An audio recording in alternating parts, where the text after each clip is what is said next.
Graça e paz. Que a graça e a paz de Deus, que excede todo entendimento, esteja com todos os irmãos e irmãs em Cristo Jesus. Bom, espero que todos tenham tido uma ótima semana e que nós possamos ter uma semana abençoada, outra semana abençoada na presença do Senhor. Porque como não ser abençoado tendo Deus, tendo Cristo como Senhor? Seria absolutamente impossível, porque Cristo nos completa, Cristo nos satisfaz. Então, que possamos viver esta semana de forma digna, de forma fiel a Cristo, porque Cristo é magnífico. Cristo é magnífico. Bom, hoje nós vamos dar continuidade ao nosso estudo a respeito dos atributos de Deus. E novamente, para recapitular, o que são os atributos de Deus?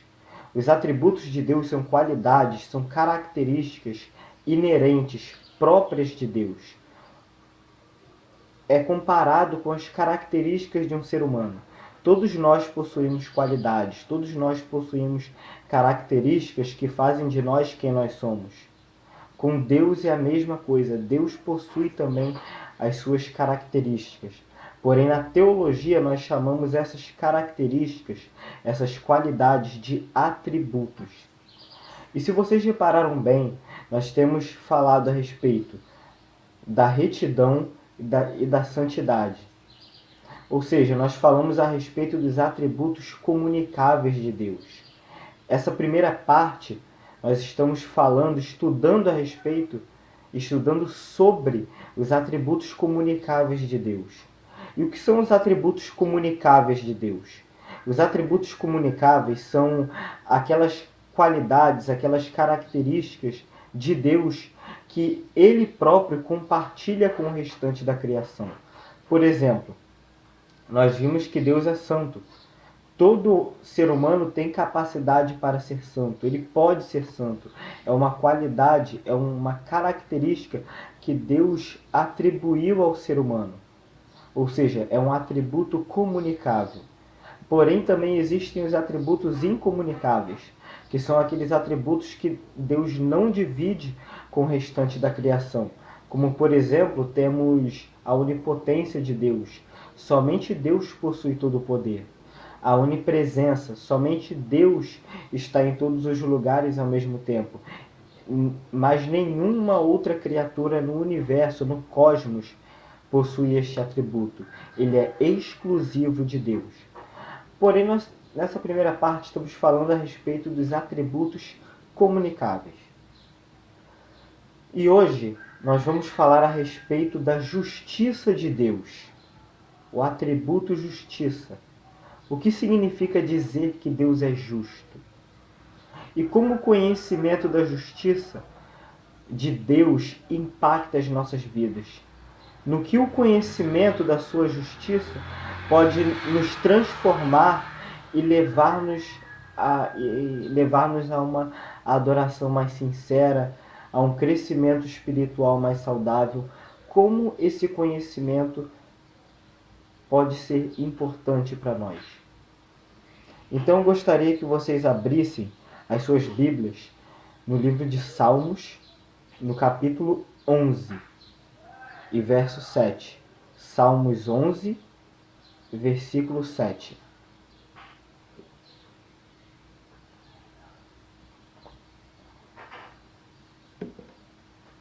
Salmos 11, versículo 7, que diz assim: Porque o Senhor é justo e ama a justiça, o seu rosto está voltado para os retos. Vou repetir. Porque o Senhor é justo e ama a justiça, o seu rosto está voltado para os retos. Antes de mais nada, eu gostaria de estabelecer uma proposição para esta mensagem. O que seria uma proposição? Uma proposição seria o destacamento de uma verdade universal a respeito da palavra de Deus. E o que seria uma verdade universal? Seria uma afirmação, uma afirmativa que não perde seu valor com o passar das eras. Ela permanece intacta. Por exemplo, não é como alguns dos nossos valores que hoje são e amanhã não são. Por exemplo, hoje eu queria ser jogador de futebol. Amanhã eu não quero mais. Isso não é algo que é universal, porque é algo variável. Mas quando falamos de verdade universal, falamos algo que não perde seu valor com o passar do tempo. E essa verdade que eu gostaria de destacar é: o amor de Deus é um amor justo. E nós descobriremos no decorrer dessa mensagem que o amor de Deus, o amor do nosso Senhor, é um amor justo. Mas antes de focar no texto propriamente dito, vamos dar uma olhada no contexto do Salmo. No Salmo de número 11, é um salmo composto por Davi. Ele fala a respeito da justiça de Deus. Fala a respeito de Deus ter como característica salvar os retos e castigar os ímpios. Então nós vemos que há como eu poderia dizer, um verdadeiro embate. Porque o Senhor diz que salva os retos, ou seja, salva seres humanos, os retos. Mas como ele poderia salvar os retos se a própria palavra de Deus diz que não existe nenhum reto? Como isso poderia ser? Romanos capítulo 3, verso 23 diz que todos pecaram e destituídos estão da glória de Deus.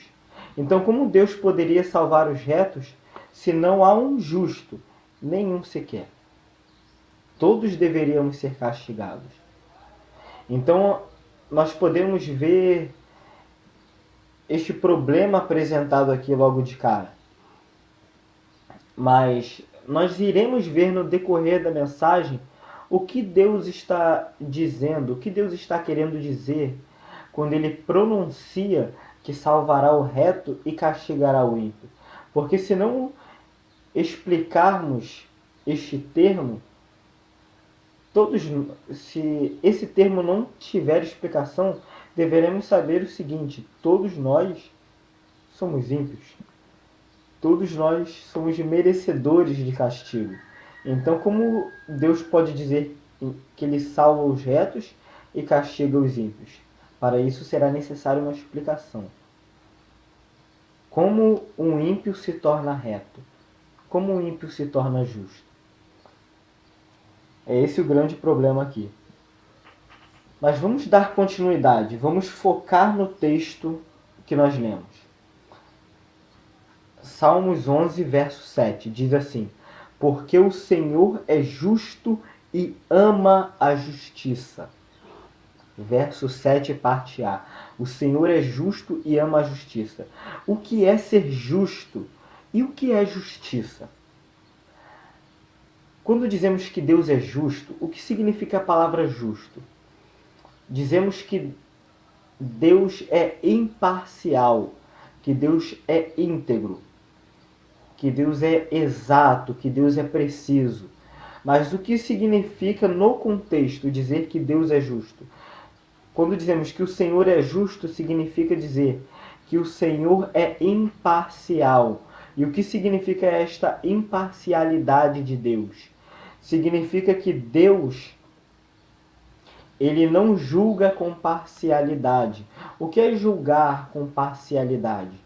Julgar com parcialidade é você, por exemplo, em um caso em que você está com um amigo e um inimigo, e você prefere dar ouvidos ao seu amigo porque ele é seu amigo. Ou seja, você está sendo parcial. Talvez o seu amigo poderia até estar errado, mas por você não gostar da outra pessoa, você julga em favor do seu amigo. Isso é parcialidade. Isso não é correto. Deus é imparcial, Deus não tem lados. Deus está com aqueles que praticam a justiça, Deus está em favor daqueles que praticam a justiça e está contra aqueles que praticam a iniquidade. É simples assim. E quando olhamos também a palavra justo, significa dizer que Deus é bom. Por quê? Porque significa dizer que Deus é igualitário. O que significaria essa palavra, igualitário? Significa dizer que Deus, ele ama a equidade. Ele ama a justiça, ele ama a distribuição correta. Ele é justo, ou seja, ele é imparcial, ele é íntegro, ele é igual. Ou seja, ele distribui com igualdade. Poderíamos usar neste termo como exemplo a respeito da justiça social. Significa dizer que Deus não dá preferência ao rico nem ao pobre. Deus distribuiria, ele ama a distribuição correta. Então, quando dizemos que Deus é justo, significa dizer que Deus é imparcial, Deus é íntegro. Ou, em outras palavras, poderíamos dizer que Deus é perfeito, que Deus é reto, não há caminho torto em Deus. Eu fico com um pouco de raiva quando eu ouço afirmativas que depreciam a imagem de Deus. Quem nunca ouviu dizer esta seguinte frase: Deus escreve certo por linhas tortas? Isso é uma total ofensa ao caráter de Deus. As linhas ao qual Deus escreve não são tortas, elas são retas também. Deus escreve certo por linhas retas. Isso é apenas uma forma do homem tentar diminuir a majestade, tentar diminuir a perfeição de Deus. Deus escreve certo por linhas certas. Não há caminho torto em Deus, porque a sua justiça também leva à sua retidão. E já que falamos que Deus é justo, o que significa dizer que Deus ama a justiça? Significa dizer que, como Deus é justo, como Deus é imparcial, como o Senhor é bom e ama as coisas que são boas, porque a justiça de Deus, quando falamos que Deus é justo, também devemos ter em mente que isso leva ao elevado padrão moral de Deus. Isso nos leva à lei de Deus. O que é lei? Lei é uma regra, uma norma emanada de autoridade e poder. É uma regra de vida. Então, quando falamos que Deus é justo, significa dizer que Deus tem um alto padrão moral. Um altíssimo padrão moral, que nós sequer conseguiríamos chegar no sopé da montanha desse entendimento, dessa alta moralidade de Deus. Então, quando falamos que Deus é justo, nós nos referimos também à moralidade de Deus, à elevada moralidade de Deus. E ele é justo e ele ama a justiça, ou seja, ele tem prazer, ele se deleita nessa moralidade, nessa retidão, nessa perfeição. Porque a justiça, ela tem como significado básico a virtude de dar a cada um aquilo que é seu. Por exemplo, você cometeu um crime, eu tenho que te punir. Você fez uma coisa boa, eu vou te premiar. Você ser justo, eu vou dar a cada um aquilo que merece, aquilo que a pessoa merece. Nós temos que olhar o seguinte: a justiça, ela é sempre a santidade de Deus em ação. Sempre. O que é a santidade de Deus? Nós já falamos a respeito disso. A santidade de Deus fala a respeito da separação de Deus quanto ao pecado. Deus é um ser separado do pecado, um ser incorruptível, é impossível que Deus peque. E logo, essa impecabilidade de Deus nos leva à transcendência de Deus, ou seja, à elevação de Deus. Não há santo como é o Senhor. Ele está acima, ele está elevado acima de todas as criaturas. Quando dizemos santidade ao Senhor, estamos querendo dizer glórias ao Senhor, louvores ao Senhor, honras ao Senhor. Então fala a respeito dessa transcendência. Mas então poderíamos dizer que a santidade de Deus é algo que está atrelado ao seu caráter. É o caráter, é o íntimo. A justiça é a santidade de Deus em ação. Ou seja, a justiça é algo ativo. A justiça nunca é passiva. A justiça ocorre quando a santidade de Deus é ofendida. Vocês percebem isso? A justiça é quando a santidade de Deus é ofendida. Por exemplo, a santidade de Deus diz o quê? Diz, não matarás, não furtarás. Isso é algo próprio do caráter de Deus, de quem é perfeito. Então, quando alguém quebra esse mandamento, tem que ocorrer justiça. Ou seja, eu tenho que dar para aquele transgressor exatamente o que ele merece. Punição. Porque ele quebrou a regra de vida. Ele quebrou essa lei emanada de autoridade. Então, justiça é sempre ação. Isso nos leva a algo... Eu vou explicar mais para frente. Outrora, a justiça de Deus ela é manifesta de duas maneiras. Primeiro, ela é manifesta para condenar e segundo, para salvar.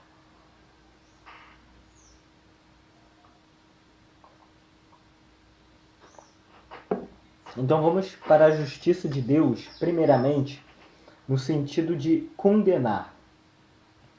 Qual é a justiça de Deus para o pecador não arrependido? Porque, embora nós não consigamos entender a ideia de que Deus é justo condenando e de que Deus é justo salvando, essa é uma verdade bíblica.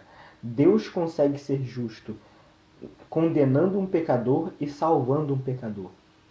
Então vamos falar brevemente acerca dessas duas formas de Deus demonstrar a sua justiça. Primeiro, a demonstração dessa justiça para o pecador que não se arrepende. É a punição. Vamos olhar no verso 5, na parte B, e o verso 6. Diz assim: mas a sua alma, a alma de quem? A alma de Deus. Mas a sua alma aborrece o ímpio e o que ama a violência. Sobre os ímpios fará chover laços, fogo, enxofre e vento tempestuoso. Eis a porção do seu copo. Olha a declaração de Davi. Ele fala a respeito da justiça de Deus ser demonstrada para o ímpio. É demonstrada através de punição. Por quê? Porque Deus diz no verso 5, na parte B, que a sua alma aborrece, ou seja, odeia o ímpio e é aquele que ama a violência. E que sobre esses mesmos ímpios, quem são os ímpios? Os ímpios são aqueles que praticam a impiedade, que vivem de forma totalmente oposta ao modo que Deus estabeleceu para se viver. Ou seja, ele vive pecando. E diz que sobre esse tipo de pessoa, o Senhor faria chover laços, fogo e enxofre. Ou seja, fogo e enxofre já temos uma noção de inferno. Então a justiça de Deus ela se demonstra para o ímpio dessa forma, através de punição. Mas falamos a respeito de punição, a respeito do inferno. Por quê? Porque vocês já podem ter reparado, com certeza, e já podem até ter se queixado de como os ímpios parecem que desfrutam de paz aqui na terra, de uma vida tranquila, de uma vida calma. E muitos de nós, erradamente, acabamos por invejar essas pessoas, porque a vida delas parece que dá certo e a nossa não. Mas quando falamos a respeito da justiça de Deus para o ímpio, nos referimos ao inferno, ao julgamento de Deus. Deus condenará o ímpio ao inferno no dia da sua morte. Essa é a manifestação da justiça de Deus para com o ímpio. Ezequiel capítulo 18, versículo 4 diz: o Senhor diz: eis que todas as almas são minhas. Tanto a alma do Pai como a alma do Filho é minha, e toda alma que pecar, essa morrerá. Essa morrerá. Ou seja, o ímpio, a manifestação da justiça de Deus para o ímpio está no fato de que Deus o enviará para o inferno. É a justiça de Deus para o pecador que não se arrepende dos seus pecados. Morte. Por exemplo, nós temos essa noção de justiça de Deus para o pecador que não se arrepende quando ocorre um crime. Vamos supor que alguém, sei lá, alguém mate a pessoa que você mais ama. E você, no ímpeto para não matar esta pessoa, você a leva a um tribunal, a leva diante do juiz. E você diz, tá aqui, esse homem matou a minha família. O que esse juiz deverá fazer com este assassino? O que você quererá que esse juiz faça? Você vai querer que esse juiz condene esse assassino. Neste momento você não vai querer que Deus exerça misericórdia, que o juiz exerça misericórdia. Você vai clamar por justiça. Você vai clamar por justiça. Você pode ter certeza disso. Então, por que Deus não poderia condenar o meu e o seu pecado, a mim e você?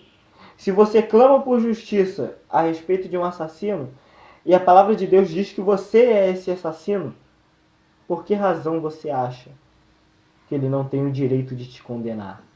Ele tem. Ele tem. A justiça de Deus, nós já falamos que ela é sempre envolvida em ação. A justiça de Deus não é algo apático, ela é um movimento. Toda vez que alguém pecou, tem que haver justiça de Deus. Tem que haver. Nós vemos isso em todo o livro de Juízes. No livro de Juízes, nós vemos a derrocada de Israel. Israel pecava, o que Deus fazia? Deus castigava. Israel ia lá, se arrependia, Deus tirava Israel do castigo. Novamente, Israel pecava, Deus castigava, o povo se arrependia, Deus restaurava o povo novamente. Era um ciclo vicioso de pecado e castigo. Mas o que podemos ver aqui é, no livro de Juízes, se você for dar uma boa examinada nele, é que Deus executou a sua justiça perfeitamente. Onde houve pecado, houve justiça. E é uma coisa interessante que nós devemos fazer assim como o nosso Senhor faz. Se Deus é justo, e Ele é de fato, e a sua justiça é sempre a sua santidade em ação, ou seja, toda vez que a sua santidade, toda vez que o seu caráter é ofendido, Deus age, nós como cristãos deveríamos ser de fato assim.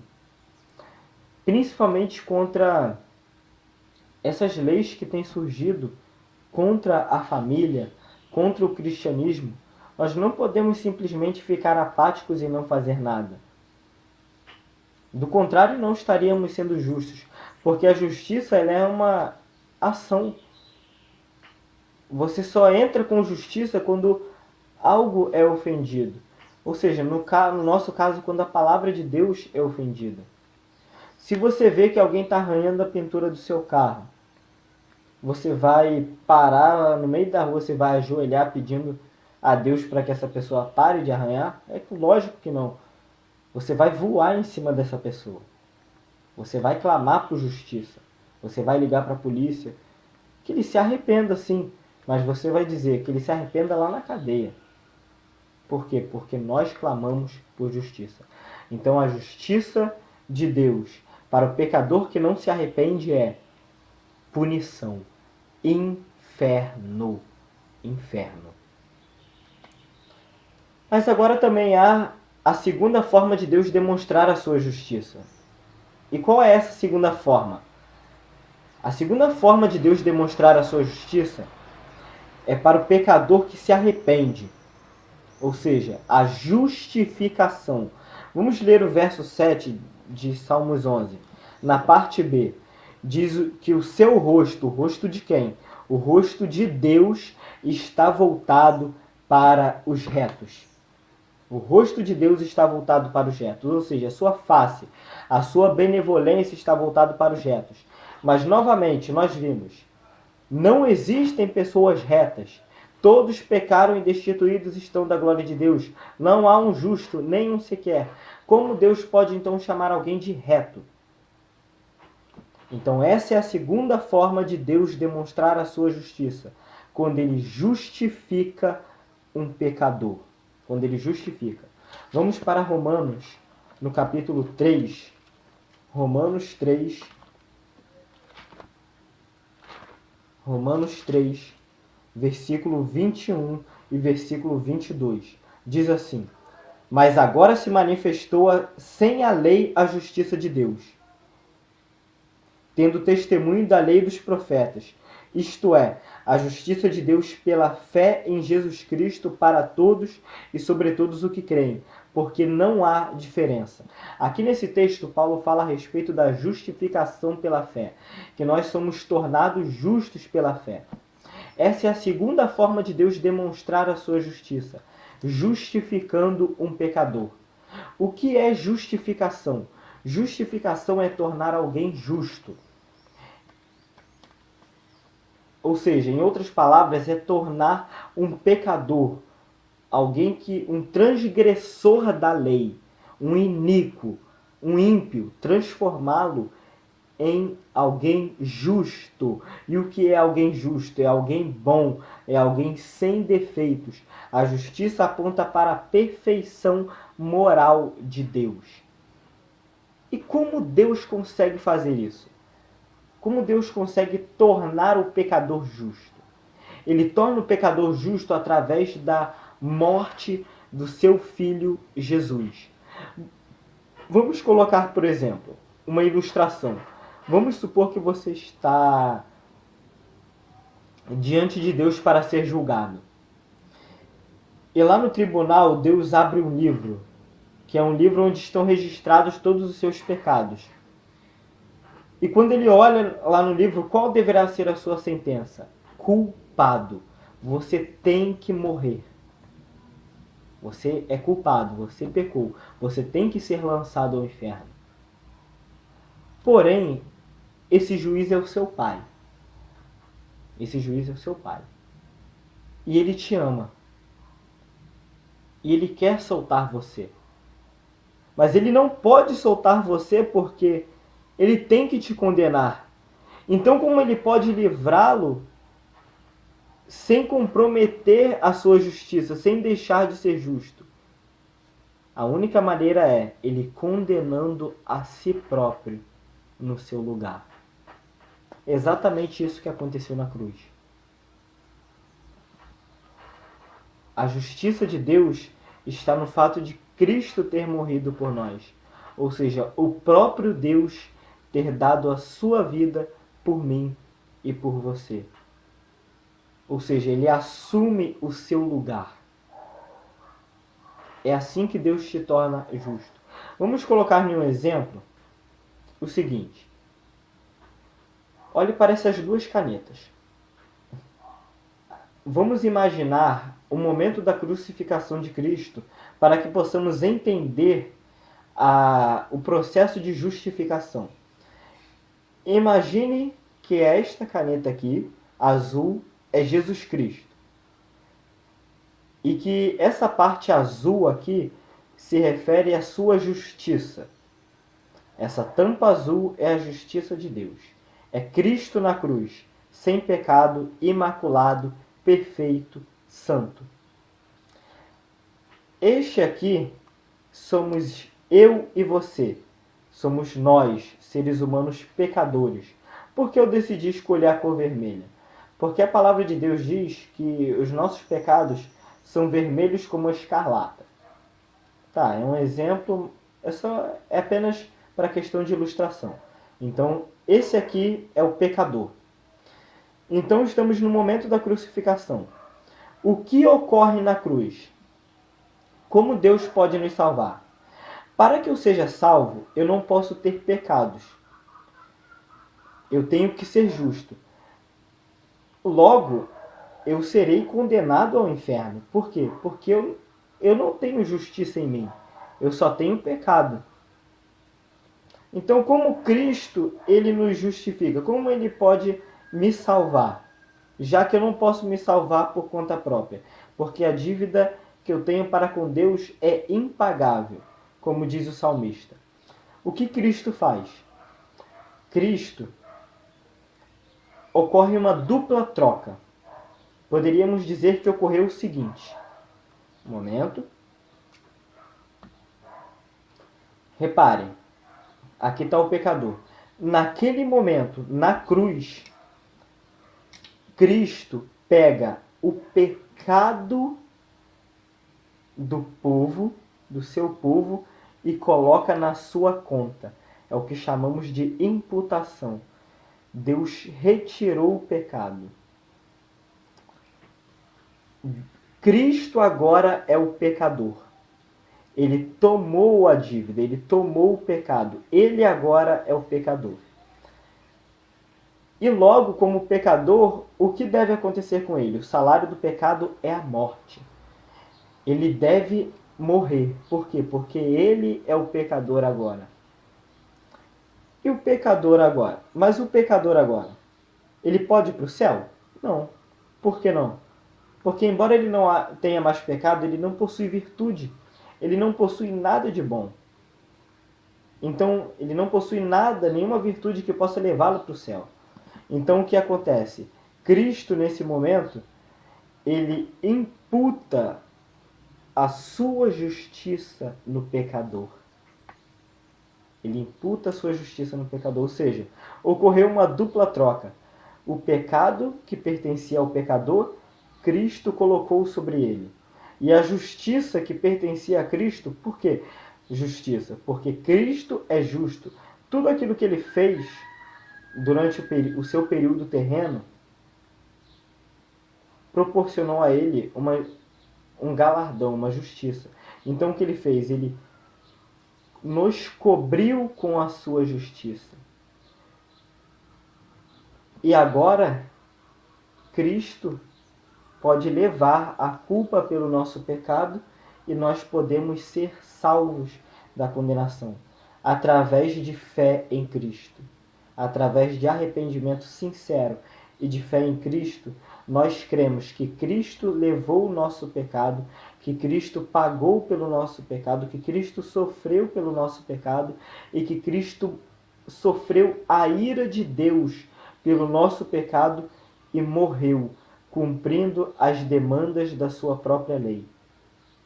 E pela fé nós cremos que a sua justiça foi colocada em nós e que por conta disso nós podemos ser chamados de justos diante de Deus, através do que ele fez por nós.